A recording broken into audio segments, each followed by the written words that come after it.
You're listening to a Pleasure Podcast, a podcast network revolutionizing the conversation around sex and relationships. For more, visit pleasurepodcasts.com.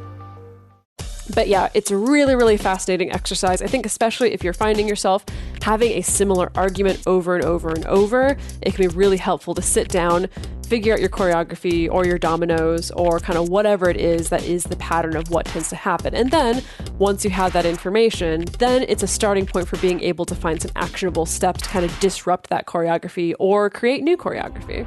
If you're happy with the same old ways of dating, If you enjoy sucking at communication, and you have no desire to improve your romantic life, then our podcast might not be for you. but if you want some out-of-the-box ideas to deepen your current relationships, broaden your sexual horizons, develop a better understanding of yourself, or learn more about non-monogamy, Then you've come to the right place. I'm Jace, I'm Emily. and I'm Dedeker. and this is the Multiamory Podcast.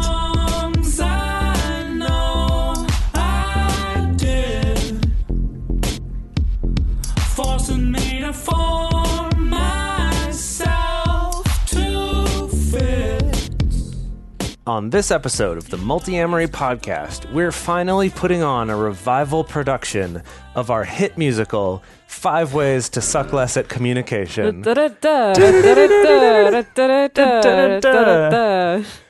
was originally a subject that we covered on episode 21. Way Whoa. back in the day. That's not available for audiences anymore. Over 200 episodes ago. Yeah, Goodness. that's true. So since then, we have learned more tools. We've refined the ones that we covered back then. And today, we are excited to present the new and improved 5 Ways to Suck Less at Communication. This seems to me Oh, yeah. like a really good starter episode because we're not by any means saying that it's like follow these 5 steps and then you're going to be a communication god. Nor are we saying that all of these are going to work in your relationship or work for the style of communicator that you are. But this is a good like episode to start tools. with. Yeah, it's just like get a little survey of some tools, see what resonates with you. You know, with some of these, we've covered them more in depth on their own episodes, and so you can go check those out as well. But yeah, this is kind of like just like a delightful cornucopia of things that can help your communication. Yeah. Little Yeah. toolbox Yeah. time.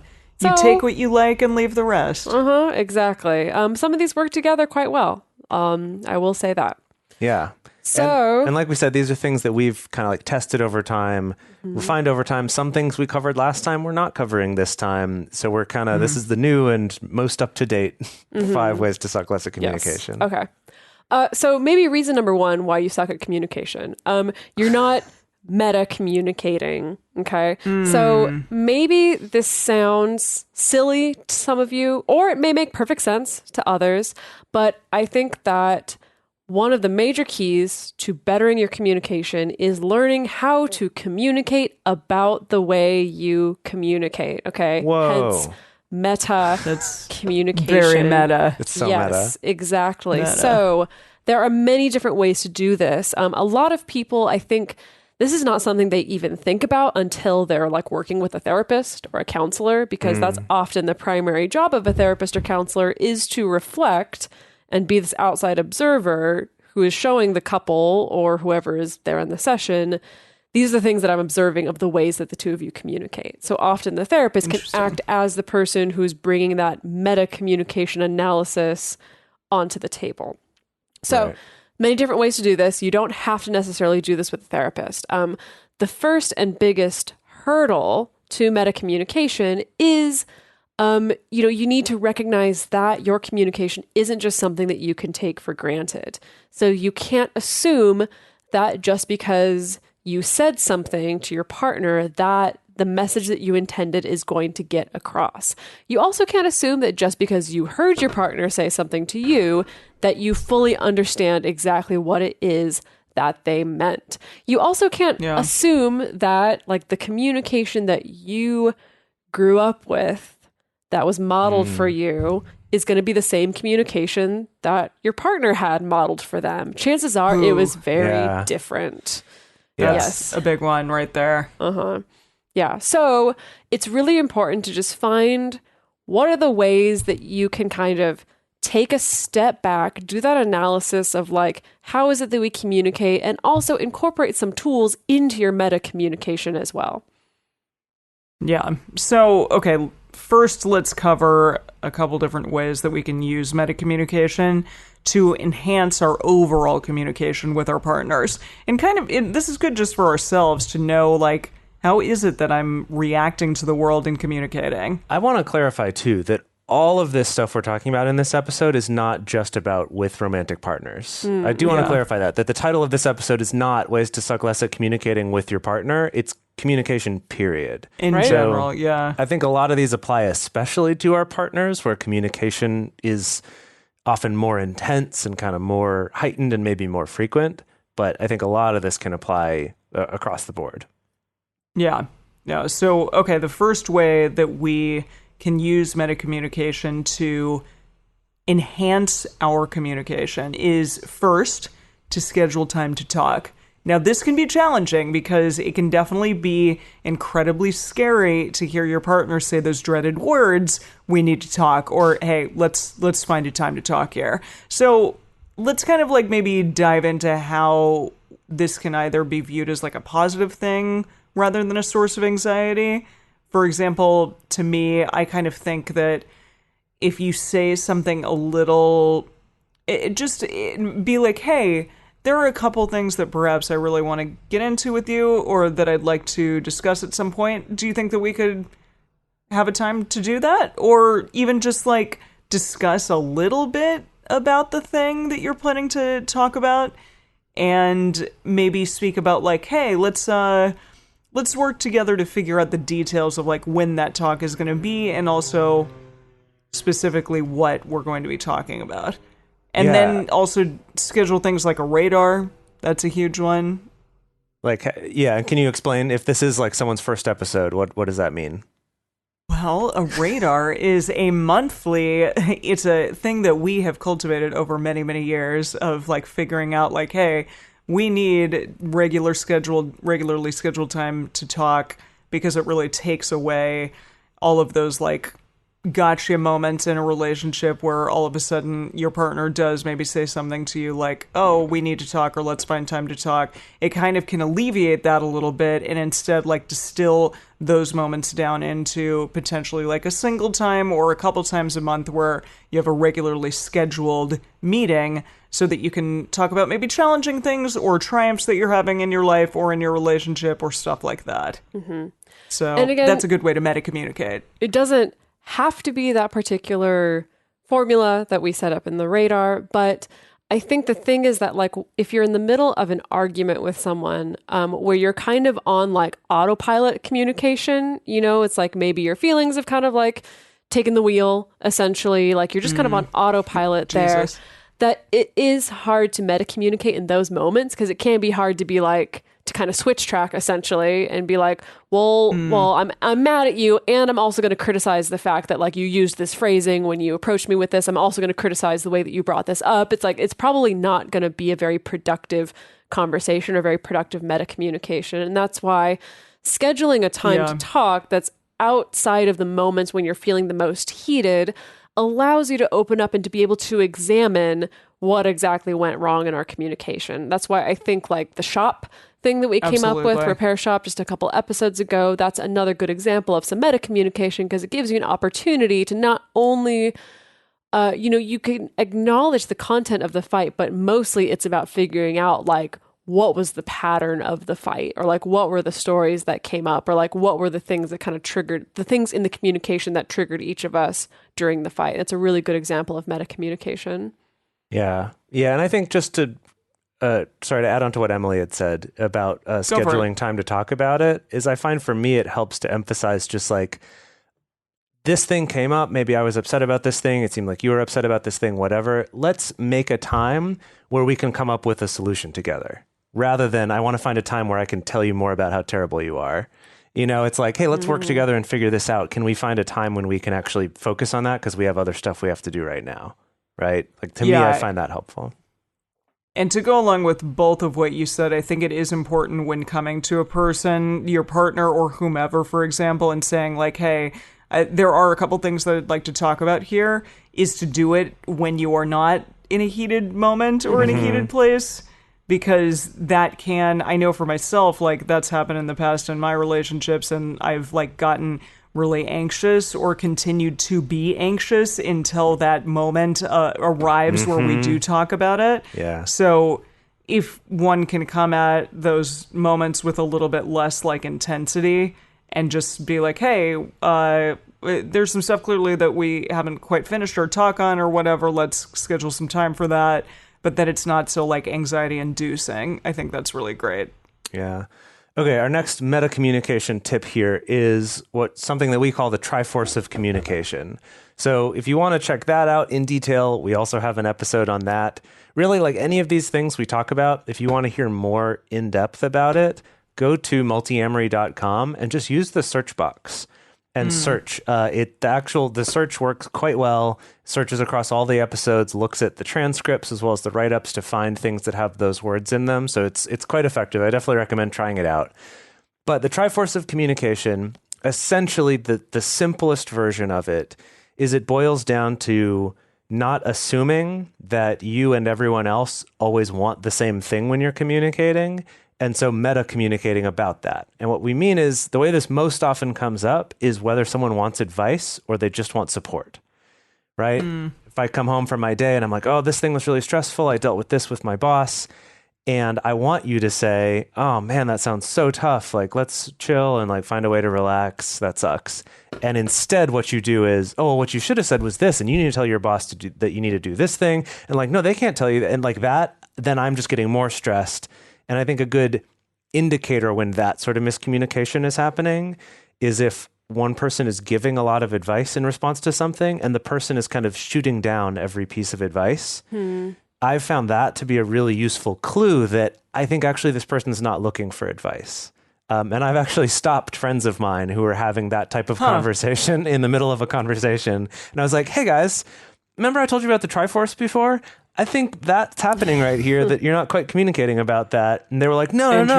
And I said, hold on, just like, do you want advice or do you want, sympathy and support?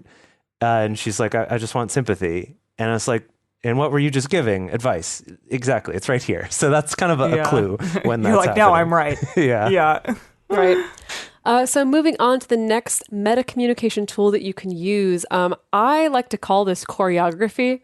Like dance choreography. Okay. Yeah. All right. Yeah. I also sometimes call this dominoes when I'm working with my clients. It's all very fun language. Yeah. Tell us about it. This is based on a technique that's used often in EFT or emotionally focused therapy. But it's basically, and again, this is a good thing to do when you're not right in the middle of a fight. It's good if you're at a time that feels more neutral or you're both feeling more calm, is to sit down and basically come up with what your typical pattern is for the fight. What is the fight choreography, as it were? It's a fight choreography. I like it. I know, that's funny. Yeah. So it could be something like, okay, so the usual fight choreography, and it's best if the two of you can do this separately or together, but it's important to make sure that you're only talking about your own choreography and not pointing out what your partner's choreography is, because that's probably going to generate some tension. So it could be something like where I'm like, okay, so let's say maybe the fight starts. I'm like, okay, I come into the room and I notice that like this thing that I asked you to put away hasn't been put away. And so my first step of choreography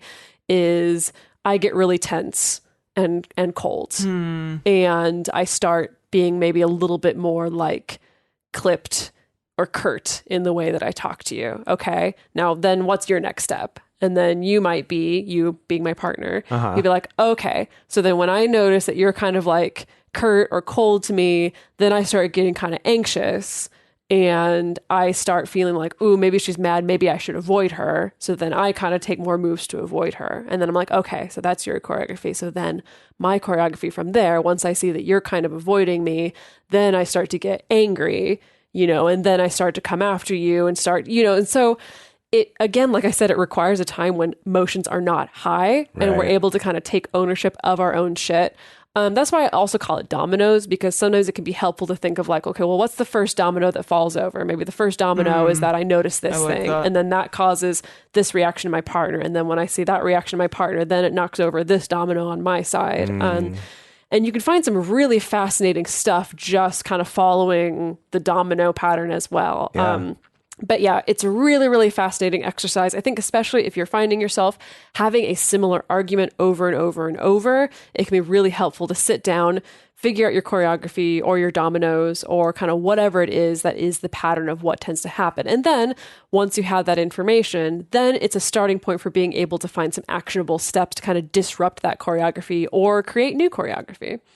So I'm imagining Love that. we start fighting, we recognize that we're doing the choreography. Exactly. And we switch to the other choreography we planned, which is actual dance choreography, where we start doing a dance. And then We that start doing a diffuses flash it. mob. Yeah. That could be helpful. I actually would not dissuade people from doing that, because it's like if you can bring in some humor, Right. if humor can help to that would be derail great. that old toxic choreography and help get you into a better space, that can really help for sure.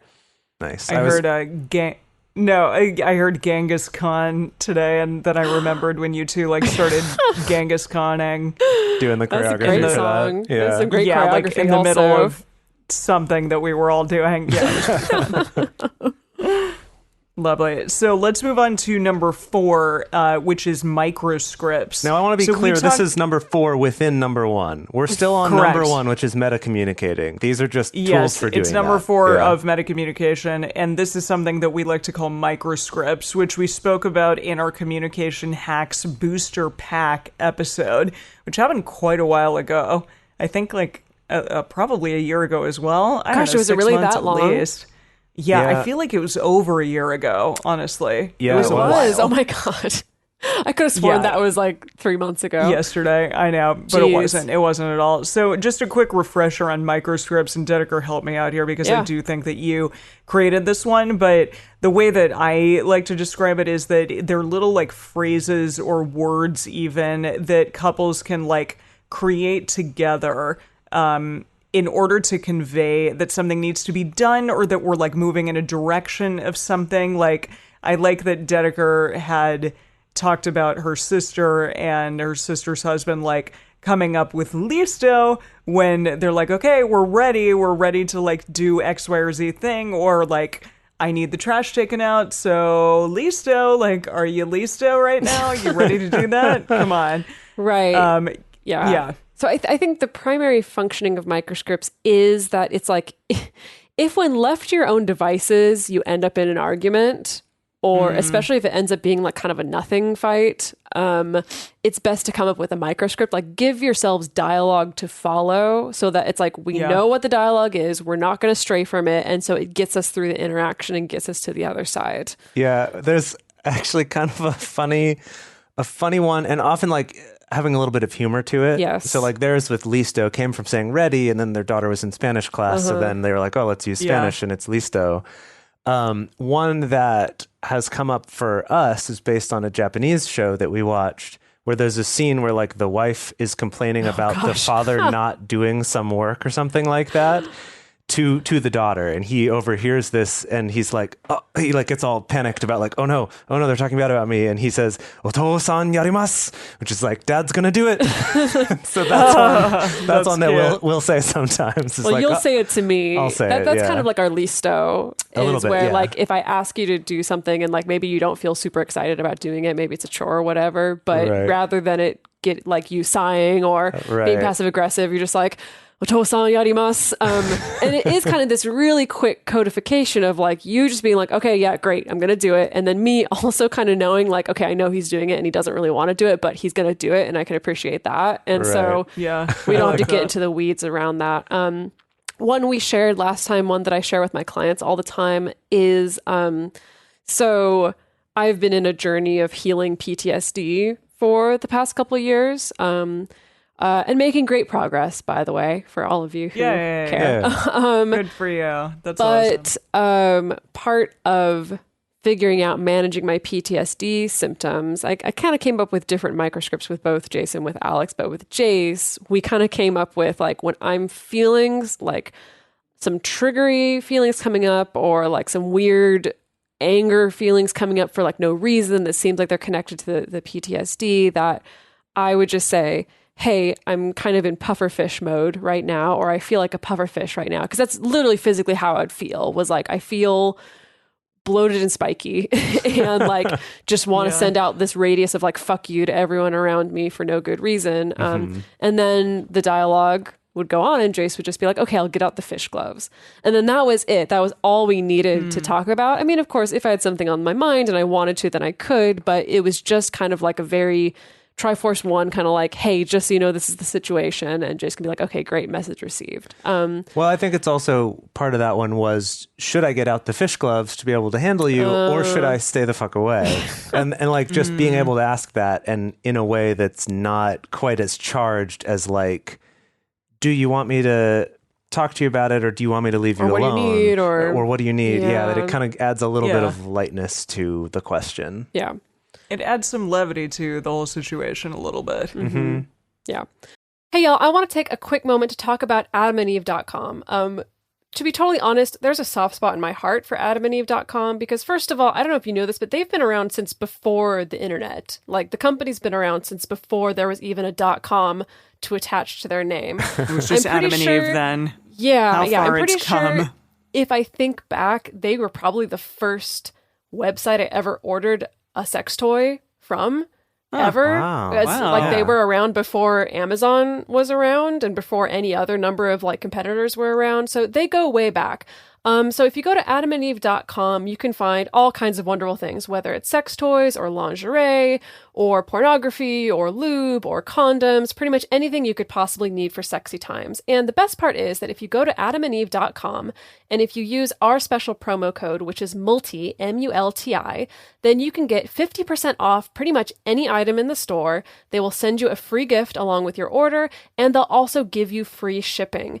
And my favorite part, this promo code can be used multiple times as well. So anytime you need to buy that sexy thing, the lingerie, the condoms, that sex toy that's really expensive but you've been wanting for a long time, if you want to knock 50% off of that price, plus get a free gift, plus free shipping, use promo code MULTI at checkout.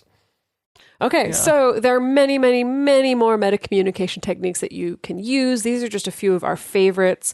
Let's move on to yet another way that we can suck less at communication. Yeah. So on our last episode when we talked about this, way, way, way back in the day, we talked about NVC, or nonviolent communication. Now, NVC has a wide variety of, I guess, opinions on it. Some people think it's great and swear by it. Some people think that it's just like not accessible enough, especially if you're feeling angry or your emotions are activated in some way. And then there's some people who think that like, no, this is too easily abused. And that, I don't know. I think that NVC can be abused just as easily as any other communication technique can be. So also hashtag don't weaponize this shit. So NVC I tend to use in situations where I'm just not sure where to begin with expressing something, or I'm not even sure what I feel about it, or where, just like when I don't know where to start, it's a good starting point. But Jace, you, in researching NVC, you came up with something that was kind of NVC adjacent, or maybe, dare I say, an NVC 2.0 called Clean Talk. Yes. Clean Talk. Clean Talk. Yeah. Tell us about it. Yeah, so for people who want to learn more about it, the website shadowwork.com. Sounds foreboding. It does, and it has to do with the Jungian It's concept like shadow of, puppetry. No, it's like the shadow self, like the Carl Jung. Yeah, okay, kind of, yeah. Okay. That's where the name comes from what I can tell. But anyway, under their tools, they have Clean Talk, and all the resources are free, including like the audio lessons about how to do it and a bunch of written stuff. So if you want to check it out, you can do that on your own as well. So NVC was developed in the 60s and 70s, and then in the late 80s is when Clean Talk, it was originally called Quarter Talk because it had like 4 quadrants to it. But anyway, in the late 80s, Cliff Berry made that, and it's been kind of refined since then, along with Alice Berry. I don't know. I'm assuming they're related, but I don't know how. But they ended up kind of making the CDs about it to explain how to do it, and setting up some coachings and things like that. CDs, right? What are those? Yeah, I'm just laughing at CDs in general. That's amazing. So it's very similar to NVC in that there's 4 steps involved in communicating. The first 2 are pretty similar, but then it kind of diverges with the second 2. And I feel like Clean Talk actually does a pretty good job of addressing, or at least acknowledging, some of the concerns that people have expressed with NVC being easy to weaponize, or actually like to be coercive rather than to communicate nonviolently. It can actually be used to enact violence by coercion on someone else.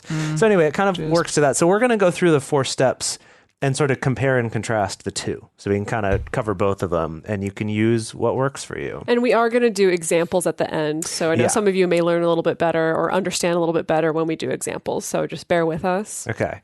So step 1, in NVC, this is called observation, and in Clean Talk, it's called data.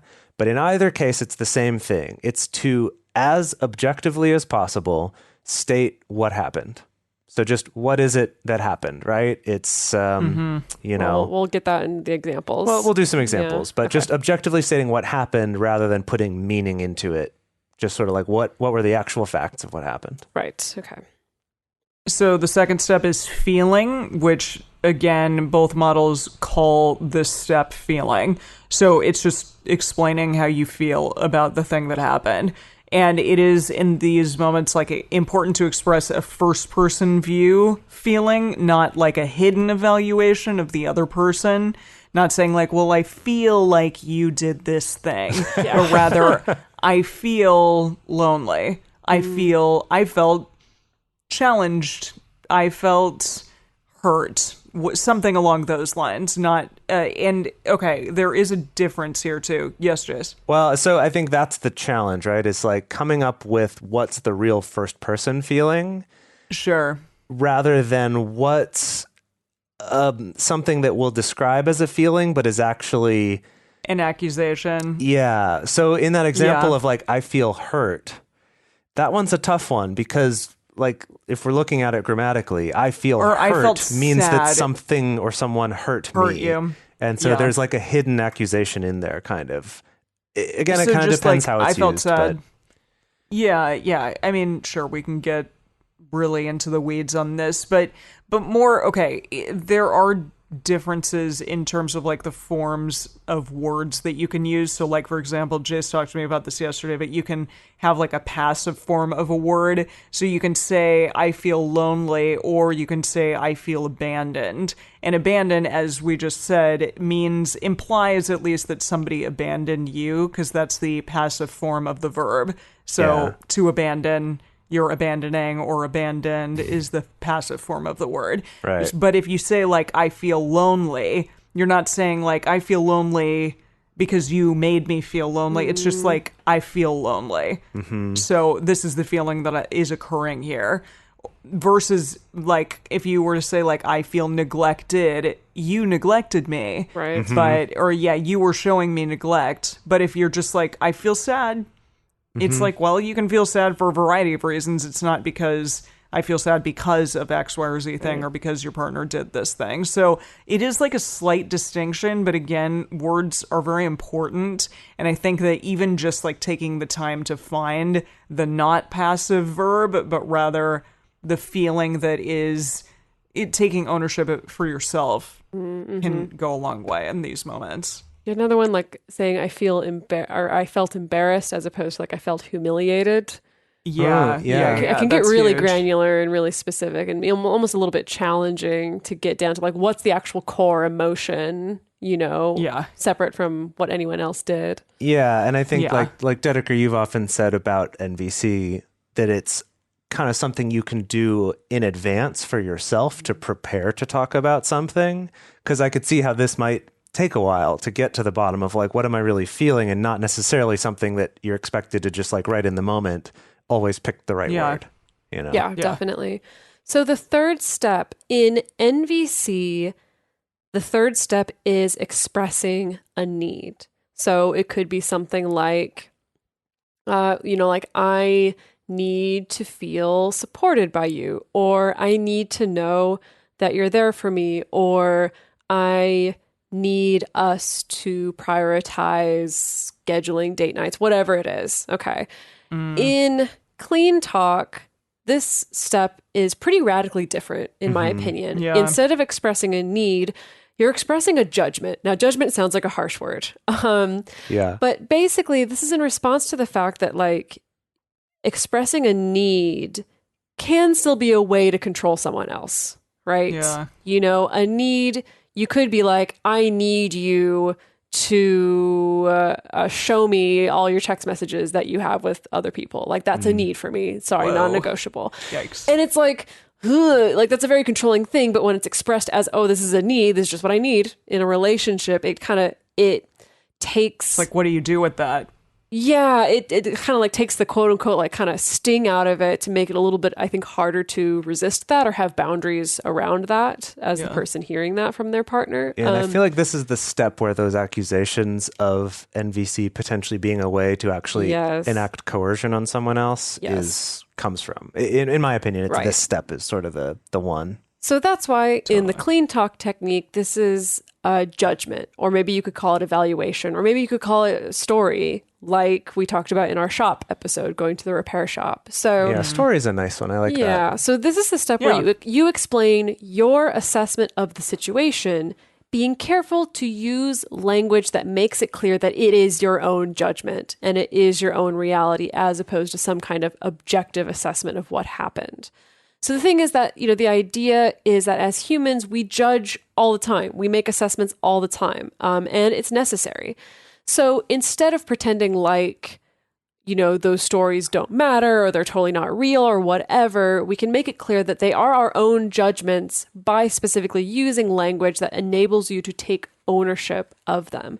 So for instance, things like, I'm trying to think of, I guess we'll get into the examples, but it's like, for instance, so instead of expressing like, well, I need X, Y, and Z, your judgment or your story or your assessment may be like, well, in my opinion, this is how it felt like it went. Or the story that I have in my head around it is that this is what happened, or this is what the dynamic was. Or in my memory, this is what stood out to me. Or even just straight up, in my judgment, this is what I think. So again, reiterating that this isn't like a harsh statement of facts.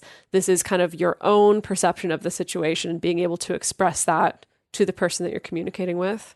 Yeah, something I really like about this, and in like the article that I read about this that kind of first showed me about what clean talk was this idea. They used the analogy of your judgments being like a tiger, and saying that rather than just pretend that this tiger doesn't exist and then it might get hungry and kill you, instead it's like, let's acknowledge the tiger and let's have a nice pen for it. Let's take care of it. Let's feed it. Let's keep it safe so that we're safe from it and it's safe from us, rather than just trying to pretend it doesn't exist, because they're making the argument that we all judge always, all the time. Like, you've judged that this episode is worth continuing to listen to, right? So they're kind of saying, like, rather than pretend that we're totally objective, let's be real and just say, yeah, we have judgments and let's acknowledge them as such. All right. Okay. And then the last step in NVC, this is called request. So this is now you expressed what you need, which I think in that, like, they are clear that it's not like, I need you to do this, because that's the request phase, but it's, I need to feel valued by you, for example. Or in clean talk, it's just a judgment about how that situation made you feel or what that seemed like to you. And then here in NVC, you give the request, which is, and so I want you to do this with me. Versus in clean talk, rather than a request where all you get is a yes or no answer, instead you express what it is you want. So it's almost like what was the need step in NVC for step 3 is in clean talk what you do in step 4. Which is expressing, but rather than expressing a need, you express a want. Because again, it's like, I need oxygen. I want to feel close to you. You know, it's kind of clarifying that difference a little bit. And then the idea is that rather than ending that with a, and so I want you to do this, instead it's saying, I want to feel included in your life. And then the two of you can work together on like, okay, now how do we get you that? Rather than I'm giving you a request that you kind of either have to say yes or no to, or maybe could negotiate. But instead it kind of presents the opportunity to work together to figure out how to get you that thing that you want, right? That thing that's important to you. So we want to go through? So we do... Yeah? Oh, well, yeah, it just before that wanted to throw out our little caveat about either model. It's just that the fact that it is really important to know when to use either of these models and realize that you're following a formula, but just because you're doing that, it doesn't make you immune to possible manipulation, being manipulated or being the one manipulating. So this is just a really helpful tool for people. It can point you in the right direction of like how to speak to your partner about some of these challenging issues, especially if something volatile comes up, you find that it's happening often and you're like, hey, I want to fix the way in which I'm talking about this. That's great. That's awesome. But it's not necessarily a step-by-step guide to being a good person. You also have to really work on like, hey, am I being coercive in these moments? And think about that. Think outside the box of just like, well, I went through all the steps and I said the right things, so I'm great. Yeah. Go me. But rather like, am I being coercive here? Let's think about that. Yeah. So now, yes, we're going to give some examples. And again, Yes. I find, I use NVC sometimes personally and sometimes like just by myself, like if I'm upset about something and I'll just kind of write out my own answers to like each of the steps. And then I realize, oh, okay, so I think I just need to ask for this. And then all I have to do is just like ask for her to have a conversation about that with my partner of like, hey, what do you think about this solution? And I don't even necessarily have to go through the whole thing of expressing everything. So it can be just a good clarifier. So we're going to do our first example here. This is using... We have two, right? Two examples we'll go through? Yeah. Yeah. So we have two examples, and with each one, we do an NVC approach and a clean talk approach. So with example number 1, let's say the situation being that my partner and I had plans to go to dinner, but then they got too busy with work and kind of had to cancel on me or whatever, something like that. So I state my observation. So this is NVC. Yes, with the NVC approach, I state my observation, which is, so, you told me that you can't go out to dinner with me tonight because you're too busy with work. Very neutral statement, no spin on it, no nothing, purely just the facts. Then I express my feeling, which is, I feel sad. I express my need because I have a need to be connected with you. And then I make my request. Would you be willing to change your schedule and work tomorrow night instead? So that's a request. My partner is free to say yes or no to that. And then depending on how that goes, then we kind of go on to the next thing. So that's the NVC approach. And again, this is not necessarily like a bad approach. It's just different. Yeah. So we'll do roughly the same scenario, but with clean talk. So, okay, data instead of the observation, we're calling it data for clean talk. So when I hear you say that you can't go out to dinner with me tonight because you're too busy with work, you go on to the feeling, which is, I feel sad. So that was identical to NVC. That was identical, yes. And then we're going to go on to judgment, which is, it seems to me that we haven't spent much time together the last 2 weeks, and I'm sensing some distance between us. Ooh, I like that. Yeah. Yeah, I like how it's personal, and it's like what, it's kind of like the meaning I've attached to this thing. Yeah, it's the, I feel distant. I feel like there is some distance between us. So your want is, I want to be close to you. And then you can even have an optional second level want, which is because I love you. Maybe not even a second level want, but like a clarification. Yeah, it's like, this is the reason why I want to be close to you, because I love you, because I care about you. Yeah. And I think it's interesting that then that's the end. That it doesn't end with a like, it's and like, so can do you... with that what you will, yeah. Right, instead of like, so can you reschedule your work?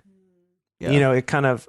I like it because I think it allows the other person to be the one to like, if that's an option, they could say, okay, yeah, that makes sense. Like maybe I can reschedule my work for tomorrow. Or if it's not an option, you don't have to ask it and they have to go, babe, I can't. Like, it's my Right. job.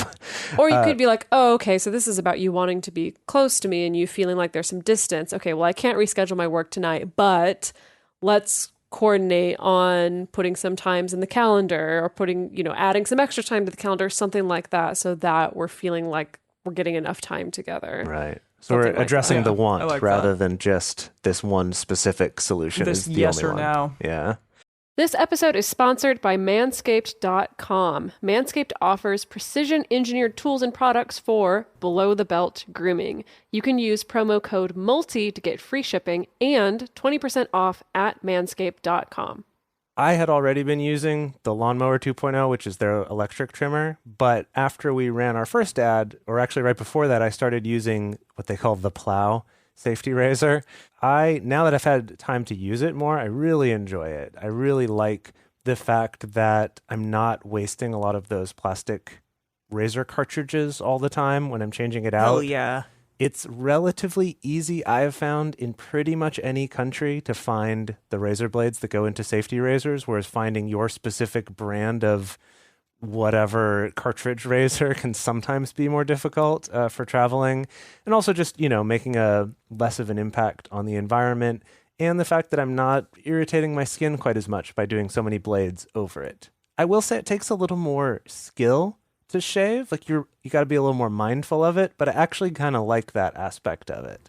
Shaving becomes a moment as opposed to just like, I gotta do this, it's the morning. But like you can make it into sort of like a mindful time for you in the beginning of your day to take some time for yourself. It's I like lovely. that. Yeah, that is kind of what it's like.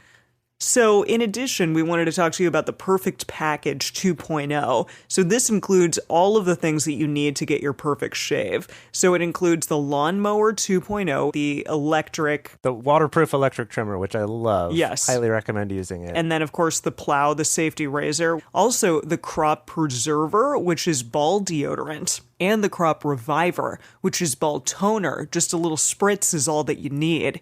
And then you get some shaving mats. And then all of this comes in a complimentary toiletry bag. So it's great. You get every single thing that you need for the perfect shave. And for a free gift toiletry bag, it's surprisingly nice. So again, if you want to take part in any of that, you can get 20% off and get free shipping by using our promo code MULTI at manscaped.com. Again, it's 20% off, free shipping on top of that at manscaped.com, and use code MULTI at checkout. I want to take a moment to talk to all of you about Patreon. So a lot of you probably already know about Patreon, but I want to talk specifically about why it's so important to us as podcasters and why I think it's such an amazing thing in the way that it's changed the world of podcasting or other content creation. It's that, podcasts are free.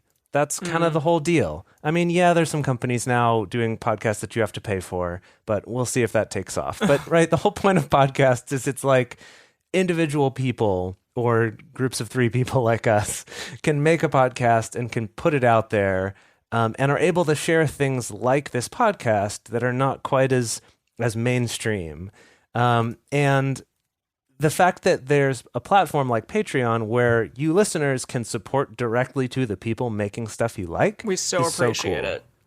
Yeah. So if you go to patreon.com/multiamory, you can contribute to this show. And so at the $5 a month level, we also give you a chance to join our private Facebook group and our Discord chat room where we talk about episodes. We share positive things. People can come with their troubles or their questions or requests for episodes, things like that. And at the $7 a month level, we have our ad-free episodes and bonus episodes, and the episodes come out a day early. But then at our $9 a month level and $15 a month level, we have an exclusive online video discussion group. It happens once a month where we kind of lead an actual, quote, in-person through video chat discussion group where we can come and actually talk about what's going on in our lives. What are your questions that you want more immediate, direct feedback and support from the group, or just cool things you want to share, especially if you don't have a space where you feel like you can do that at home. So we would love for you to be part of that. Again, that's at the $9 or the $15 level. And also, just recently we started at the $15 level, sending out a cool little exclusive thing. Like it's maybe a pin or a sticker or a patch or something that we don't sell, actually. Something that maybe we have with us when we're on tour, but it's not something you can just buy. And so a way you can get that is by becoming a $15 patron, and then we'll send you some little gift as a thank you for that.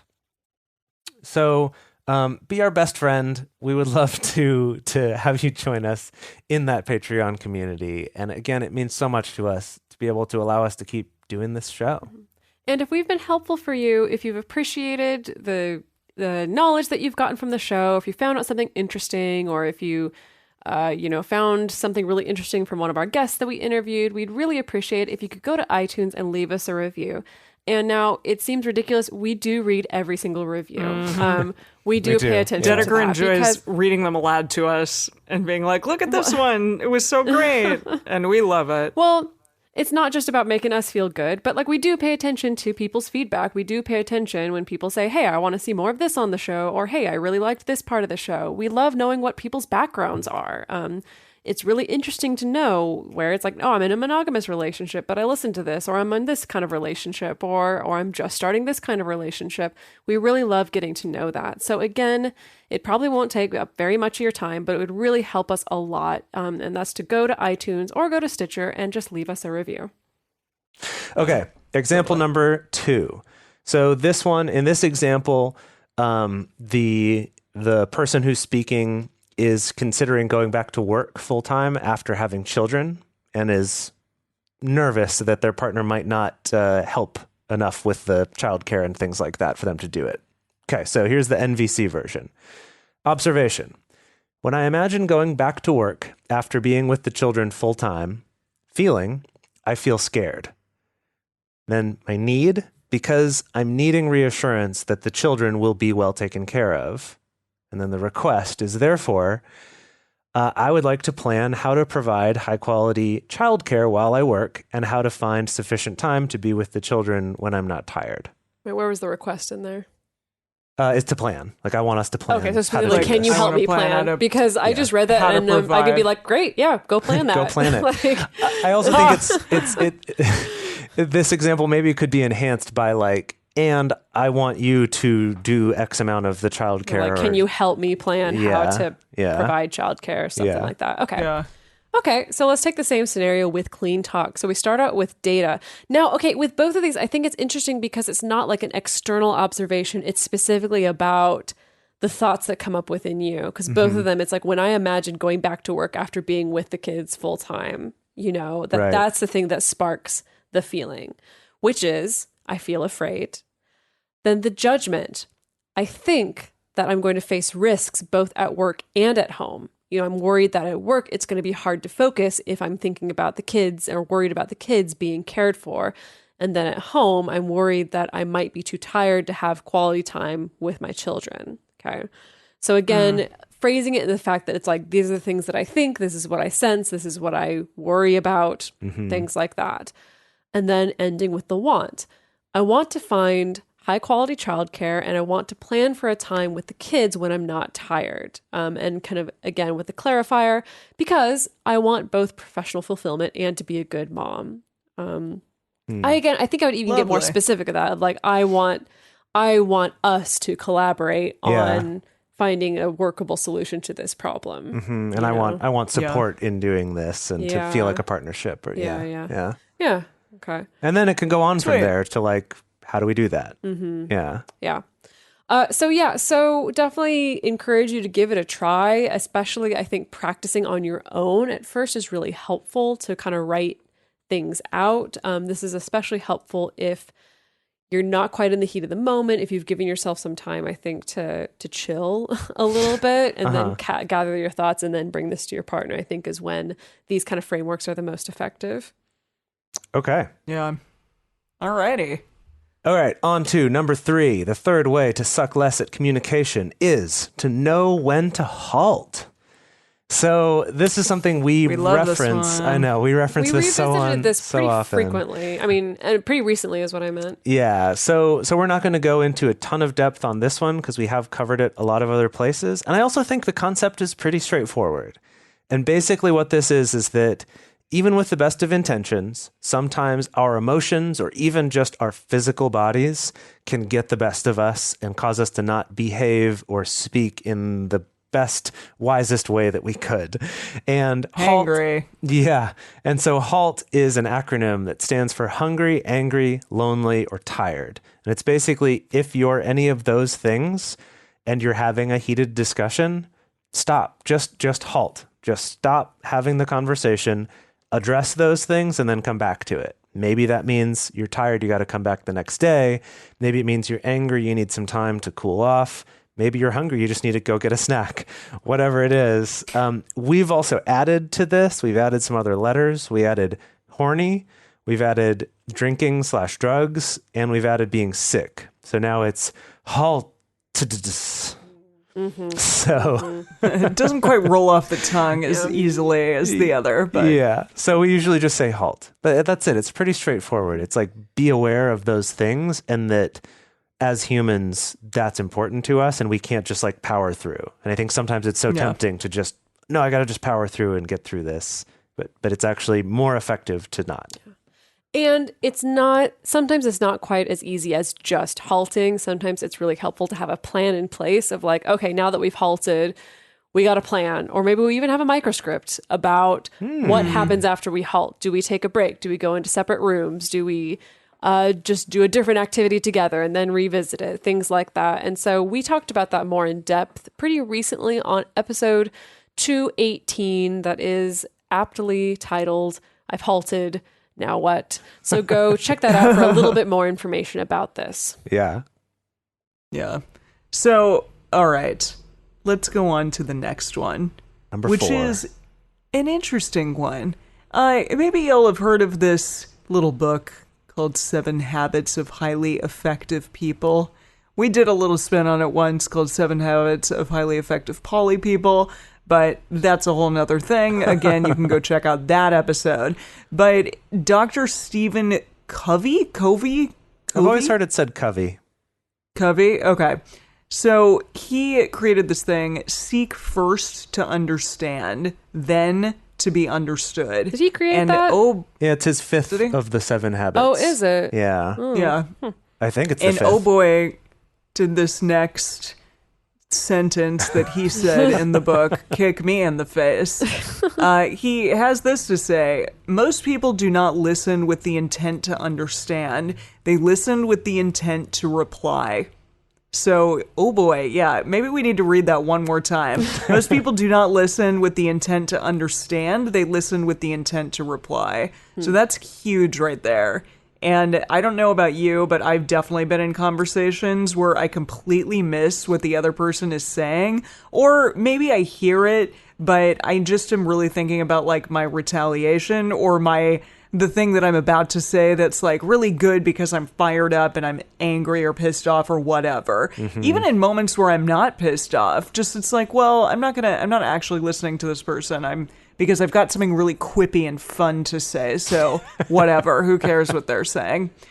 So this book, it's usually thought of as a business advice book, but this piece to us is really important in every aspect of our lives that involves anyone, any other person, not just your relationships, like your romantic relationships, but your relationships with anyone. And it is, as I know, a lot harder to implement than it seems, but if you do seek to understand first, understand what another person is saying, it is incredible. Like, the results can be hugely powerful. Can I go on a brief tangent about language? Oh, and yeah. linguistics? Love language. So,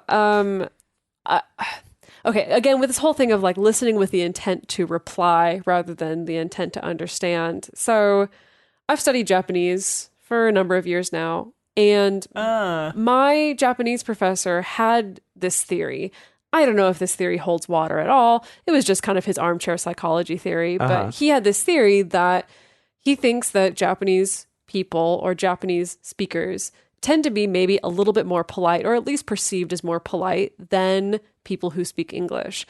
The reason for it being, he thinks, is because it's built into the structure of the language. In English, our verbs tend to come toward the beginning of the sentence. So I can start out a sentence with, Emily, maybe you ask me like, hey, do you think that you could do this task for me?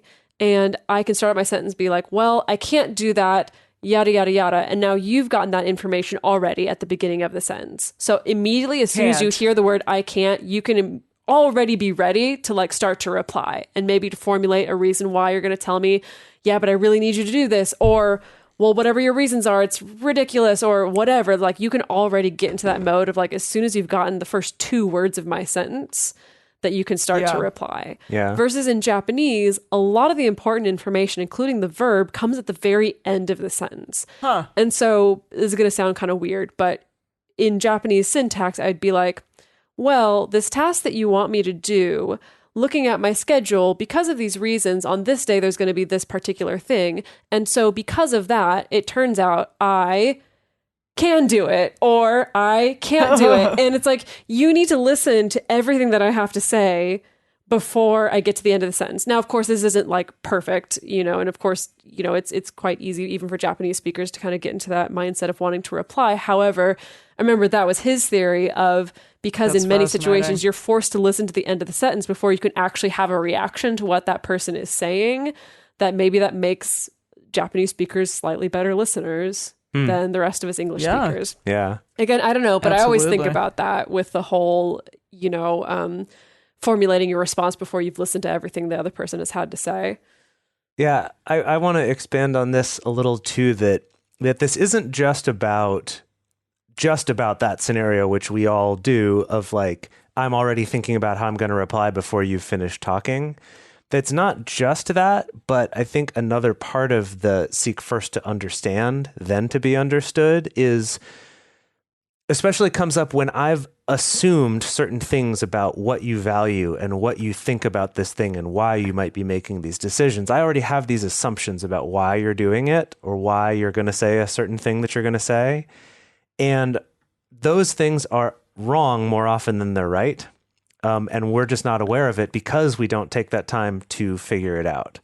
And so it's also partly that, is it's like actually taking the time when they say it to be like, okay, is that, like to use Dedeker's example, oh, okay, is that because you're too busy in general, or because like, you don't have time this week, you'd want to do it next week, or is this just something you don't think you'll have any time for? It's kind of that. It's like, I want to really understand why you're answering this right now, like why this is what you're doing, before I then try to convince you of something. It's like, because maybe just understanding will be enough for me to go, oh, this does line up fine, actually. Or I shouldn't keep trying to convince you of this thing because there's some other reason why that's just not going to work.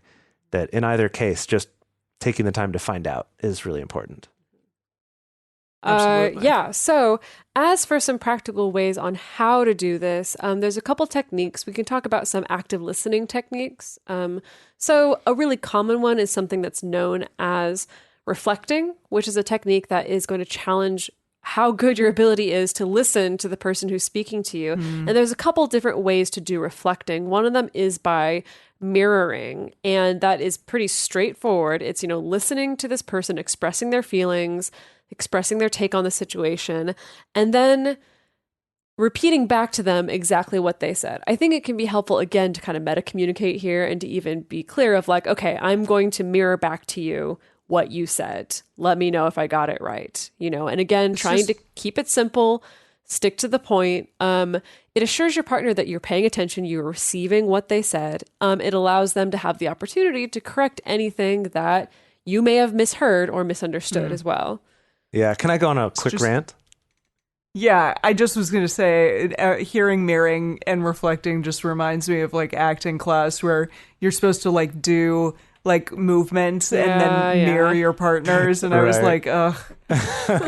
But yeah, no, but a little different. It's important. Absolutely. Yeah. I just want to go on a little rant about this, and that kind of going along with our caveat for everything of like, don't weaponize this shit. And like, it's important to approach it from a place of actually trying to be a better communicator and not just be more manipulative. But a way that I've seen this done poorly actually was at a talk that all three of us went to, where the man leading the talk, someone from the audience would ask a question, and maybe their question would be a little bit long or a little confusing. And he would go, okay, let me summarize your question. And then he would say what he thought the question was and ask that to the people on the panel.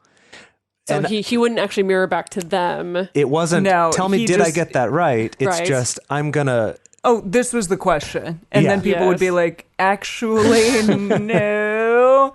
And he's like, oh, okay, well, then it was this, but it still wasn't the right one. Right. Yeah. So again, not coming at it with that intention of like, to understand rather than to explain to you what you're asking or what you think. So no, it's just to important. Be arrogant. Yes, truly arrogant. Just something to point out. And then, okay, so that one mirroring that Dedeker just explained is trying your best to verbatim, like exactly the same words that they used, say it back to them to kind of get that clarification of like, is this what you said? And then the other one is paraphrasing. So same idea, but this time you're intentionally choosing your own words to explain it. And again, this one's more about, now, did I get that nuance right? I think this was one where you're more likely to screw it up. And I think, you're more likely to screw it up because I think instead of using your own words to paraphrase what you heard your partner say, it can quickly turn into using your own interpretation when you paraphrase it back, so you can be like, okay, so what you're saying is that you think that I'm a shithead is the first thing that came to mind. No, totally. Sorry, that was just what came to mind. No, and you're like, no, that's not what I said, so it can very easily turn into just kind of throwing back your own interpretation of things back at your partner, which is different. But I actually think this is why I like paraphrasing better than mirroring. Because in mirroring, I might say back to you the exact same words you used, but those mean something different to me than they do to you. Whereas if I paraphrase it back to you saying, so are you saying that this is how you feel? And I do my best to explain it back using my own words. It gives them the opportunity to go, no, not quite. Yeah, for this part, but I didn't mean it this way, it was this other way. Again, like the intent being to understand rather than the intent being, like Dedeker was saying, to just like throw it in your face. Yeah. Well, I hear you say that you actually think that I'm kind of a bitch or whatever. Yeah. Again, this is another one to cue it up ahead of time to be clear of like, okay, I'm going to paraphrase back to you what I think that I'm hearing. Let me know if this is correct. Yeah. And do your darndest to be cool about it. Yeah. So with all of these things, something to really keep in mind, and something I think for life in general, is to come at all of this with curiosity and with intention and conviction, as my mother would say. And all of those things just to sort of focus on understanding others as well as possible, because it can kind of bleed into other areas of your life. It can be powerful for all areas of your life, just if you have this curiosity and this want and this need to, learn more about life and learn more about the people around you and not just like focus so inward. That's always a great thing for everyone. So Dale Carnegie, he has this quote about the beauty of curiosity and how it kind of makes you irresistible to everyone around you. So the quote is, you can make more friends in 2 months by becoming interested in other people than you can in 2 years by trying to get other people interested in you. Whew, that's good. Yeah. I like it. Lots of gems on this one, Jace. Good job. So the last thing to help you suck less at communication is to seek an outside perspective. If you're experiencing frustration, if you're experiencing constant communication breakdowns, there's really only so much that you can do or that your partner can do to figure it out. We tend to put a lot of expectations on our romantic partners in general to play all these different roles of being your sex partner, your therapist, your best friend, your personal trainer, your workout buddy, all these things. And so give your partner a break, seek some perspective from someone outside of the situation who can either comment on the situation itself and help you come to some solutions or help you observe what are kind of the communication dynamics that are happening here, and give you a little bit of perspective on that. This can be a therapist, this could be a counselor, this could be group therapy, this could be a really helpful online community like our patron community, could be a best friend, could be a polyamory discussion group or a processing group. It could be so many different outlets, but find a way to just get an outside perspective on things. Mm-hmm. All right, so in our bonus, we have a bonus 6th secret for sucking less at communication. For our patrons, we're going to be talking about that. We're going to be talking about some philosophy, some Plato and Socrates a little bit in that. If you want to check that out, you can get access by going to patreon.com/multiamory and becoming one of our $7 or higher patrons there. So we would love to hear from all of you. What are your thoughts about this? Are any of these tools new to you? Are these things you've used before? Which ones have been the most effective in your life, and which ones are you most excited to try? Or which ones have been the hardest for you to implement? The best place for you to share your thoughts with other listeners is on this episode's discussion thread in our private Facebook group or Discord chat. You can get access to these groups and join our exclusive community by going to patreon.com/multiamory. In addition, you could share publicly on Twitter, Facebook, or Instagram. You can email us at info@multiamory.com or leave us a voicemail at 678-MULTI-05, or you can leave us a voice message on Facebook. Multiamory is created and produced by Dedeker Winston, Emily Matlack, and me, Jace Lindgren. Our episodes are edited by Mauricio Balvanera. Our social media wizard is Will McMillan. Our production assistants are Rachel Shenowork and Carson Collins. Our theme song is Forms I Know I Did by Josh and Anand from the Fractal Cave EP. The full transcript is available on this episode's page on multiamory.com.